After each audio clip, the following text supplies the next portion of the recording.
This is John Paul Rai. I'm coming from Tokyo, Japan, talking about Dark Fate. Some people call me. Gonna give a quick shout out to my buddy, Rob from Everything Star Wars. He'll be linked below. He's almost at 800 subs. Check him out. Alright, so the complaints and the rage about John Connor keep going on, and I am one of those people who agree with the rage and the complaints because I think John is a classic character. I think he helped build the franchise. I think the franchise would not be the same without him. So, spoilers ahead. Spoilers ahead. As far as John getting killed in the beginning, that's what I have the problem with. If he was killed in a tasteful way, he passed the torch to Danny, he plays an important role in continuing or something like that, then I'd be a lot more open to it. But the fact that he was just thrown under the bus and his storyline and his importance was just replaced, then I have a little bit of a problem. So let's take a look at this post I found on Reddit. Okay, so here's what it says, the post I found. The most depressing thing about Terminator Dark Fate is actually the realization that not even James Cameron, the brilliant visionary director behind one of the best sci-fi horror films of all time and the best action film of all time with T1 and T2 respectively, has any respect for the legacy of his films, for his own works. And that lack of respect might even be unconscious, like he really honestly thought this film script and Genesis was legitimately good? Was legitimately good? Okay, I'm trying to read. I like to read a little fast so people aren't sitting there like, oh, this slow reading, so I'm going fast, guys. And that is just extremely depressing to me. How can someone who was once so incredibly talented be so oblivious? How can he not see that Reckoning T2, with extra Terminators being dropped, killing John in the first 2 minutes of the film before even the title shows up, how disrespectful is it to his films? And that's what I agree with. How replacing John with some random girl from Mexico and yet another vapid retread is just a complete waste of everyone's time. It's just sad. And for the record, I have no problem Danny's Mexican. That has nothing to do with it.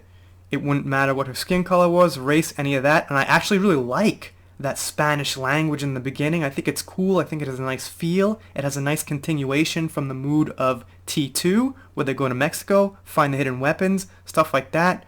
But the thing is, her being a girl kind of fits in this pattern of Hollywood. I've got to say this every goddamn time it comes up, is that they're replacing the male lead, classic 80s franchise, established franchise with a woman. So it fits that pattern. So it's not like in this one isolation case that I don't like that Danny's a girl. It just fits in this pattern that's going on, and it makes it feel deliberate.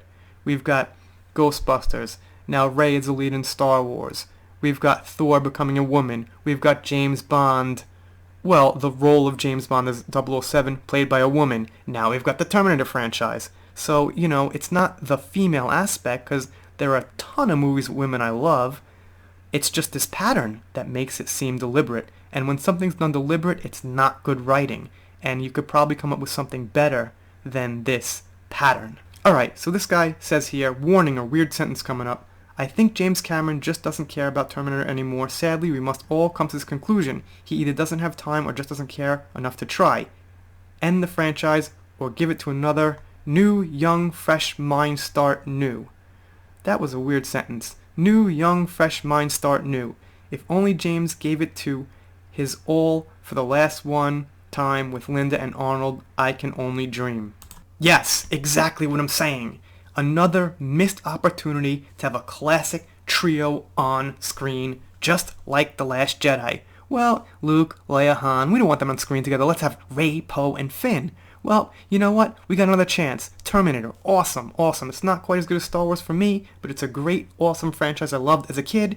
And you know what? Let's kill John, and we got Danny, Arnold, and Sarah instead. How do you like that?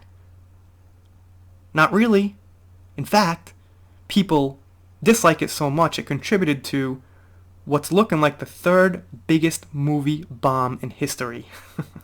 And smile on my face for that, because when you mess up so bad and disrespect a character, in my opinion, and I think my good opinion by the way, then you get what you deserve, and hopefully this money loss will start waking them up a little bit to respect the characters of the past.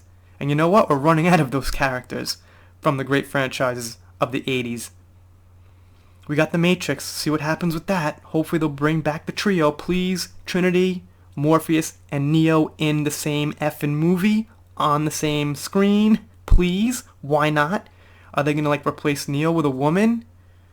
This is what I'm saying about the pattern. If they replace Neo with a woman, it just feels like it's a pattern. They have Trinity, so make her important. Make her awesome. You know. Anyway, I'm doing shoutouts, special thanks, things like that. If you haven't clicked that subscribe button, yeah, I messed up the end of the videos. I was gonna try to keep going with that thought, but I screwed up. I will see you next time.